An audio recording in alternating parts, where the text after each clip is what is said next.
When my son Daniel called and said he and his wife Laura were having financial troubles, I didn't hesitate. Mom, we just need a place to stay for a little while. Just until we get back on our feet, he had said, his voice filled with the quiet shame of a grown man asking for help. Daniel was my only child. No matter how old he got, he would always be my little boy, and I would do anything for him. So, of course, I said yes. Come home, sweetheart. My house is your house. If only I had known what I was inviting in. They arrived 2 weeks later, bringing with them an army of moving boxes. I had expected a few suitcases, maybe a bit of extra furniture. Instead, they showed up as if they were relocating an entire household, and they didn't seem too concerned about where they put things. Before I could protest, my quiet, organized home became an obstacle course of clutter. Boxes in the hallway, baby toys strewn across my living room, kitchen counters drowning in their endless appliances. And then there was their son, my grandson, Ethan. A 4-year-old storm of energy who didn't listen to a single thing I said.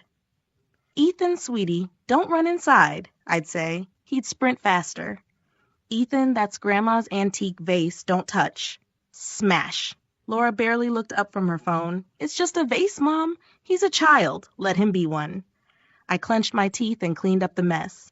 That became the pattern. Ethan ran wild. Daniel and Laura let him, and I cleaned up the wreckage. My bedroom? No, their bedroom. The first real shock came the following week. I had given them the guest bedroom. It was spacious, cozy, and had a queen-size bed. But one morning, as I stepped out of my room, I noticed something odd. The door to the master bedroom was slightly open. My bedroom. I peeked inside, and there they were, Daniel and Laura lying in my bed. My chest tightened. Mom, Laura said groggily, blinking up at me as if I were the intruder. We had to move. The guest bed is just so small. You understand, right? Understand? They had taken my room, my sanctuary, like it was theirs, like I didn't exist. I should have put my foot down right then and there, but I didn't. Instead, I nodded numbly and backed out of the room. I felt like a guest in my own home, and that was just the beginning. At first, I told myself it was temporary, that they were just getting comfortable, but soon my space wasn't mine anymore. Laura redecorated. Mom, your furniture is so outdated. Let's modernize it a little. My kitchen was rearranged. Mom, I need everything to be where it makes sense for me when I cook. My refrigerator was stocked with food I didn't buy, half of which was things I didn't even eat. I tried to push back. Sweetheart, I like my house the way it is. Mom, we're just helping. You should be thanking us. Every protest was met with eye rolls, sighs, or fake concern. And then, one day, I came home from running errands and found the final straw. The moment I walked in, I knew something was off. Voices, laughter, a smell I didn't recognize. I stepped into my own kitchen and found a strange woman stirring a pot on my stove. I blinked. Oh, hey, she said with a casual smile, as if this were normal. I turned to Laura, who was sipping coffee at the table. Who is this? I asked, trying to keep my voice calm. Laura waved a hand. Oh, that's Julie. She's my friend from the gym. She needed a place to crash for a few nights, so I told her she could stay. Stay? A woman I had never met before was now living in my house, without so much as a question. The blood drained from my face. Laura, I said carefully, this is my home. You don't get to invite people to live here without asking me. She gave me a look, one of those condescending, oh, you poor thing looks. Mom, you're being dramatic. It's just a few nights. Relax. Relax. Relax. I had spent my life building this home. I had raised my son here, made countless memories here, poured my heart and soul into every inch of it, and now I was being shoved aside. That was the moment I knew. This had to end. They thought they had taken over. They thought they could control my home, my life, me. But they were about to learn a lesson, because this house, was still mine, and I had one final move to make.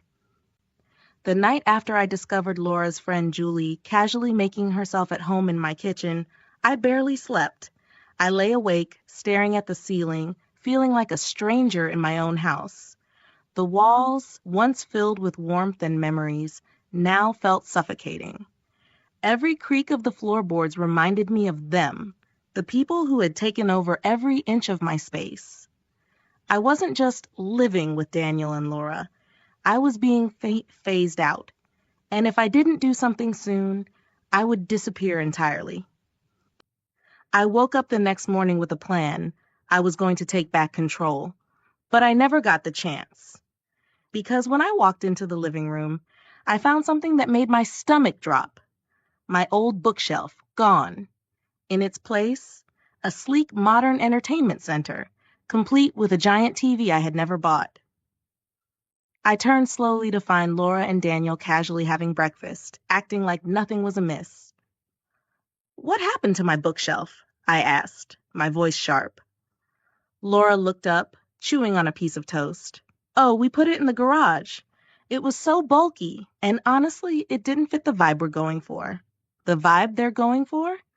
"Laura, this is my home. You can't just throw my things into the garage." She rolled her eyes.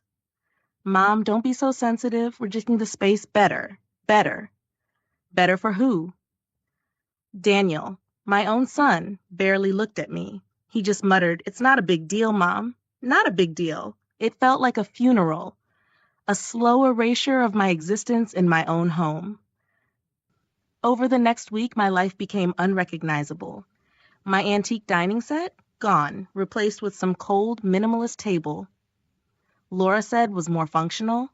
My cozy armchair by the window, shoved into storage to make room for a Peloton bike Laura used once before abandoning.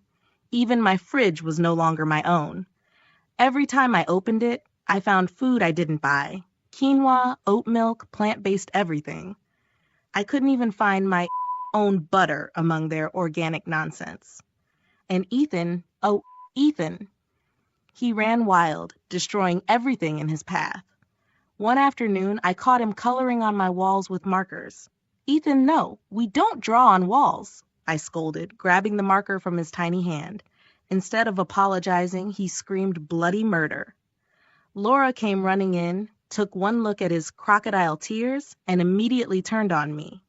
"Mom, he's just expressing himself. You don't have to be so harsh." Harsh? I wasn't even allowed to discipline a child running rampant through my house? I wanted to scream. Instead, I turned on my heel, marched into the guest room, the one I had been downgraded to, and slammed the door. I felt like a prisoner, and I was done playing along. One evening, after another long day of feeling invisible, I overheard something that made my blood freeze. I was heading to the kitchen for a glass of water when I heard Laura's voice, low and conspiratorial. "I mean, she's getting old. It's only a matter of time before she needs to move to a retirement home, right?" I stopped dead in my tracks. "Honestly," she continued, "this place is perfect for us. I think we should just start making it ours." Ours! I felt like I had been punched in the gut. They weren't just taking over my house temporarily. They were planning to push me out. Right then and there, something inside me snapped. I had spent my entire life building this home, and I wasn't about to let two entitled brats steal it from me. The next morning, I walked into the kitchen, poured myself a cup of coffee, and made an announcement. "I've decided to move out." Silence. Daniel looked up from his phone. "What?" "You heard me. I'm moving out. This house is all yours now." Laura's face lit up like she had just won the lottery. "Oh my God, Mom, that's amazing. When are you leaving?" Her eagerness made me sick. "Soon," I said. "Very soon." Daniel frowned. "But Mom, where will you go?" I sipped my coffee and smiled. "Oh, don't worry, sweetheart. I have a plan." And oh, did I have a plan. They thought they were winning. They thought they had everything figured out. But they had no idea I was about to teach them the lesson of a lifetime. From the moment I announced I was moving out, Laura couldn't hide her excitement. She pranced around the house like she had just won the lottery, humming to herself as she scrolled through furniture catalogs on her phone. Daniel, however, wasn't so sure. "Mom, are you really okay with this?" he asked that evening while Laura was putting Ethan to bed. I sipped my tea, masking my true emotions. "Of course, sweetheart. You and Laura clearly love this place. It makes sense for me to step aside." He frowned, but he didn't question it further. If only he knew. Packing up, or so they thought. The next morning, I played my role perfectly. I started packing my things, not in the careful, sentimental way one does when truly moving out, but in a hurried, careless way that made Laura's eyes gleam with anticipation. She hovered over me, pretending to be concerned. "Oh, Mom, are you sure you don't need help? I know this must be so emotional for you." Emotional? I had to clench my jaw to keep from laughing. If only she knew the real reason behind my departure. I simply smiled and kept packing. Laura, blissfully ignorant, took the bait, hook, line, and sinker. Later that afternoon, I heard them whispering in the kitchen. I knew Laura wouldn't be able to resist.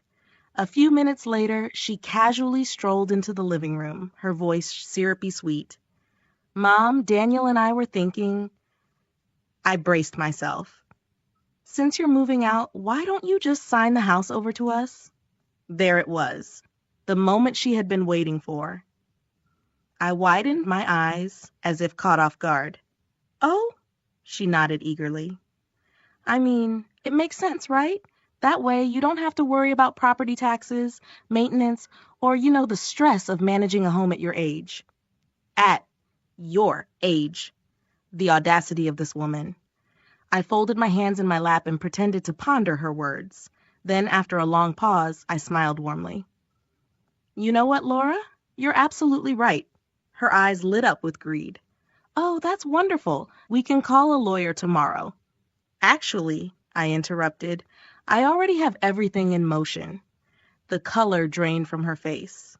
"What?" I leaned forward, my smile never fading. "Oh, yes. I've been planning this move for a while now. In fact, the papers have already been signed." Laura blinked rapidly. I could see the panic creeping into her eyes. "What do you mean? Signed? You already transferred the house to us?" I laughed lightly, shaking my head. "Oh, no, darling. I sold it." The moment the words left my mouth, Laura's entire face contorted. "You what?" She shrieked so loudly that even Ethan, in the next room, started crying. Daniel's face drained of color. "Mom, you sold the house? But where will we live?" I took another slow sip of my tea, letting the weight of my decision sink in. "Well, that's the interesting part." I set my cup down, looking between the two of them. "You see, the new owners take possession at the end of the month, which means you need to be out by then." Laura looked like she was going to be sick. You can't do this. This is our home." I arched an eyebrow. "Oh, I thought it was my home." Daniel ran a hand through his hair, realization finally dawning. "Mom, where are you going?" I smiled, standing up and stretching as if this whole situation was the most relaxing thing in the world. "Oh, don't worry, sweetheart. I'm moving into a beautiful new condo by the lake. It's smaller, but just perfect for me. And guess what? Guess what?" They stared at me in horror. "It's a 55-plus community. No kids allowed." Laura let out a strangled noise as she collapsed onto the couch, staring blankly at the wall. She had played her little game of takeover and lost. Daniel looked utterly betrayed, but at that point I didn't care. I had sacrificed enough. Now it was my time. And as I walked away, leaving them to process their disastrous miscalculation, I had to bite back a grin. Oh, how the tables had turned. The house was silent. For the first time in months, Laura had nothing to say. She sat there, her mouth slightly open, as if the words were stuck in her throat. Daniel, on the other hand, looked like I had just told him I was moving to another country. "Mom, You sold the house? His voice was quiet, uncertain. Yes, sweetheart. I sold my house. His face fell. But where are we supposed to go? I arched an eyebrow. Well, I'd suggest the same place you were planning to send me. An apartment, perhaps. Surely with both your incomes you can manage. Laura snapped out of her daze at that. This is different. We have a child. You can't just throw us out onto the street. I laughed. Oh, don't be dramatic, Laura. You two have well-paying jobs. Surely you weren't planning to live off me forever, were you? Laura's face burned red. Daniel buried his head in his hands. He knew. He knew this was their fault. They had pushed too hard. They had taken too much. And now I was done. For the next 2 days, Laura stormed around the house, alternating between begging, threatening, and guilt-tripping me.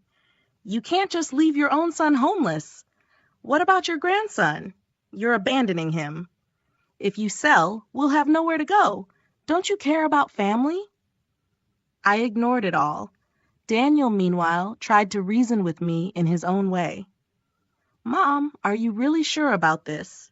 He asked one evening, as I sat sipping my tea. I gave him a long look. Daniel, when was the last time you asked me if I was comfortable in my own home? He winced. He had no answer. Because he knew the truth, he had stopped considering my feelings the moment they moved in. So I stood up, patted his shoulder, and simply said, You and Laura will figure it out. I'm sure of it. And with that, I left the room. Moving day, their meltdown.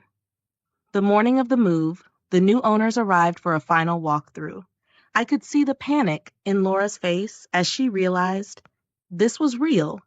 Her eyes darted around the living room, the space she had claimed as her own, the kitchen she had dominated, the bedroom she had demanded be redecorated. It wasn't hers anymore. It never was. As I grabbed my bags and stepped toward the door, she finally lost it. This is insane. You're choosing strangers over your own family? I turned slowly and met her angry, entitled gaze. No, Laura. I'm choosing myself for the first time in a long, long time. And with that, I walked out. One final surprise.